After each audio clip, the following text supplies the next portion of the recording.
ఇంకా మీకు ఒక చిన్న అనాలిసిస్ తీసుకురావడం జరిగింది. ఇండియాలోని రియల్ ఎస్టేట్ మార్కెటింగ్ 2024 నుంచి 2033 వరకు ఇప్పుడు $482 బిలియన్ ఉంటే అది కొన్ని లక్షల కోట్లు. $482 బిలియన్ అంటే అది ఎగ్జాంపుల్ గా చెప్పాలంటే మన ఎలోన్ ముస్క్ సంబంధించినటువంటి సంపద 2033 వరకు $1,184 బిలియన్ పెరగబోతుంది. ఇంకా కొన్ని లక్షల కోట్లలో పెరగబోతుంది. ఇండియా ఓవరాల్ మనం ఎంచుకున్న రియల్ ఎస్టేట్ అంటే గ్రోత్ ఉందా లేదా? గ్రోత్ ఉందా లేదండి? మీ రెస్పాన్స్ ఉండాలి. గ్రోత్ ఉందా? సో మనం ఎంచుకున్న ఫీల్డ్ లో గ్రోత్ ఉంది అంటే ఆ ఫీల్డ్ లో మనం ఆటోమేటిక్ గా మనకు కూడా గ్రోత్ ఉంటుందని భావించాలి.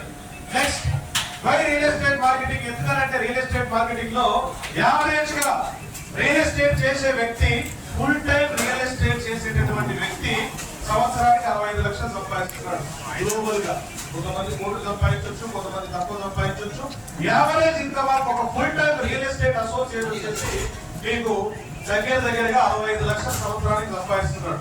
మరి ఇంతకుముందు కొంతమంది డిస్కస్ చేశారు లీడర్స్.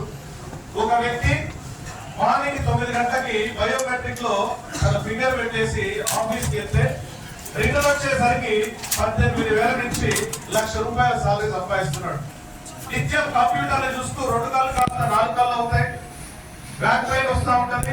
బైక్ వేసుకొని మార్కెటింగ్ లో తిరిగి పైన ఉన్న లీడర్ స్ట్రెస్ పెట్టి కొత్త రోగాలన్నీ వస్తూ ఉంటాయి.